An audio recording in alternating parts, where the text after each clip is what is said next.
everybody, welcome back to a brand new video.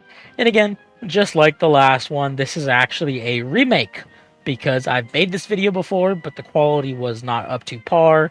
I finally found a way to increase my mic quality, so here I am, completely re-recording the video so we can give this new channel a stronger foundation to build upon. So today's video is about the 19th Amendment and its effects on the US political landscape. So let's get into it. Alrighty, welcome back, fellas. Here we are with the presentation, and this is the 19th Amendment, passed in 1919 and ratified in 1920. So what exactly is the 19th Amendment? Well, let's read the text. The text states that the right of citizens of the United States to vote shall not be denied or abridged by the United States or by any state on account of sex. So this basically gave women the right to vote. Now, women first got the right to vote out west as early as 1878. So the women's suffrage movement, if you know history at all, actually started out in the western United States and is spread eastwards. So women were actually allowed to vote in local elections, again, as early as 1878, but women were never allowed to vote in federal elections. So women weren't allowed to vote in presidential elections until the passage of the 19th Amendment in the year 1920. And it's actually important to note that this amendment only effectively allowed white women to vote, because poll taxes kept minority women from voting until the passage of the 24th Amendment, which actually banned poll taxes. Now, actually, I have a little thing here on the bottom, which is where I want to ask, would you guys like a separate video on the 15th and the 24th Amendments and how they've affected the U.S. political landscape? Because if you would, comment them down below. I haven't made one yet. I don't have one cooked up yet. So if that's something you guys would actually like, please let me know. So to actually understand how the 19th Amendment affected U.S. politics, we first have to look at the 1916 presidential election. And that is because this is the last election where women did not have the right to vote. So let's look at the specifics here. As you can see, the map, the Democrats won this election. Incumbent President Woodrow Wilson, who led us through World War I, he won re-election here, and he beat Republican Charles Evans Hughes. So if you see, the actual turnout of this election in total was 17,675,596 people. So let's just call it around 17 million. So we have to actually compare this to the 1920 Amendment to see if there was any big significant difference. So as you can see, Democrats won 9 million votes and Republicans won 8.5 million votes. So let's take a look at the 1920 election. And as you can see, just so you don't get confused reading these charts, Republicans are on the left now because they won this election, and Democrats are on the right. So for sake of comparison, let's just make sure we don't get that confused, because I got that confused my first time around when I was tallying the votes. So as you can see, in the 1920 election, Republicans actually gained close to, like 8 million votes? 7 million something. So over 7 million votes is what the Republicans gained. Meanwhile, the Democratic votes, let's look at this. In 1916, the Democrats had 9,126,000 votes. In 1920, the Democrats had 9,140,000 votes. So the Republicans gained 7,617,000 votes, while the Democrats only gained 13,000. So that's barely any. The Democrats barely gained anything. The Democrats almost had the exact same vote count as they had in 1916. Meanwhile, the Republicans gained everything. And also, so let's look back at the 1920 election. It had a turnout of 25 million people. 25,306,382 to be exact, compared to 1916's 17 million. And that is actually a turnout difference of 7,630,786 people. So Democrats barely gained anything, while Republicans basically gained every single new vote. And before we continue on any further, I actually want to look at this map that shows when each state ratified the 19th Amendment. And as you can see, just about every state in the Union ratified it pretty early on, except for the deep southern states. So Louisiana, Mississippi, Alabama, Georgia, Florida, South Carolina, North Carolina, and Virginia, which is typically to be expected when you have a piece of progressive legislation or a progressive amendment. But dang, guys, look at Mississippi. Mississippi didn't ratify the 19th Amendment until 1980 to 1990. That's insane, bro. They were cooking up some.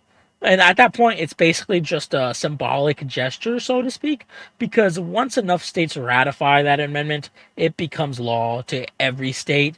So Mississippi didn't have to ever ratify it, but I think just to look good as a symbolic gesture, 1980 rolls around and they're like, okay, yeah, let's finally ratify this. But to be honest, in my opinion, it's kind of worse to bring attention to the fact that you never ratified it to begin with. So I would kind of just ignore that. But I guess it's sweet that they ratified it anyways. And I've also gone ahead, I've made my webcam a little smaller. So if you guys want to pause and perhaps zoom in, you can see the exact dates when these states ratified these amendments. Well, not the exact dates, but the time frame in which these states ratified these amendments down to the decade. So if that's something you guys want to see, you can go ahead and look at it now. So to continue, let's look back at the 1920 presidential election, because as you can see, every single state that did not ratify the 19th Amendment until much later on actually voted Democrat. So you guys can draw your own conclusions from that. So let's look at some facts about the 1920 election.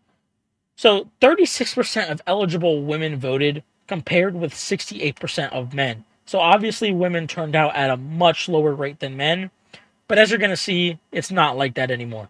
And I want to have the discussion of whether or not do you guys believe that Republicans still would have won this election if women didn't gain the right to vote? Because let's look at the turnout difference. 7,600,000 people turned out, and the Republicans gained about 7,600,000 votes. So can we attribute all of those votes to women? Again, we don't have advanced statistical data to suggest anything, but I would love to hear what you guys think. Would Democrats have won this election if women didn't gain the right to vote, or would Republicans still have won? Now, I personally believe that Republicans still would have won this election, and there's a few reasons for that.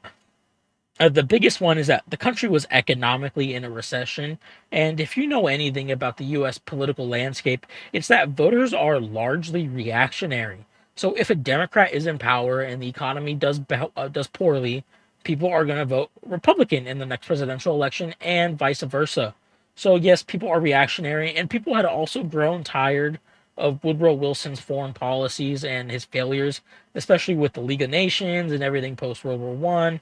I think people were really tired of him, and because he was a Democrat, that reflected poorly on the Democratic Party, and that led to Republicans ultimately winning the 1920 presidential election. So let's look at the modern day. Women's turnout numbers didn't match the turnout rate of men until the 1960 election, when more women started to vote than men. So I have a chart here that I sourced from the Center for American Women in Politics, which shows that just about every year since 1980, except for a little snaggle up in 1992, more women have been registered to vote than men. So if we look at this even deeper, you can see that more women vote in presidential elections than men. Women have dominated our presidential elections since at least 1964. And again, this is a graph that I sourced from the Center for American Women in Politics. And the purple bar is the women, and the gray bar is the men. And this graph shows every single presidential election since 1964. And since then, more women have voted than men in every single one, without fail. So you can kind of assume that if women correlated together and all voted the same, they would choose who wins a presidential election 10 times out of 10. So now let's talk about party registration. So women are far more likely to vote and be registered Democrats. And that actually gives the Democratic Party a significant edge in our elections. So this is a chart showing gender and partisanship that I've sourced from the Pew Research Center. And as you can see, the gap between men and women when it comes to party association is a much larger gap for women. So you can kind of conclude that women are far more partisan than men. And also, women are more Democrat, while men tend to lean more Republican. So as you can see, in 2023, when this chart was made, 52% of men reported aligning with the Republican Party, while 46% of men reported aligning with the Democratic Party, compared to women, where 51% of women reported aligning with the Democratic Party, and only 44% of women reported aligning with the Republican Party. So, of course, this kind of shows that women are far more partisan than men. So, the split between Democrats and Republicans isn't as equal when it comes to women, and women are overwhelmingly Democrat.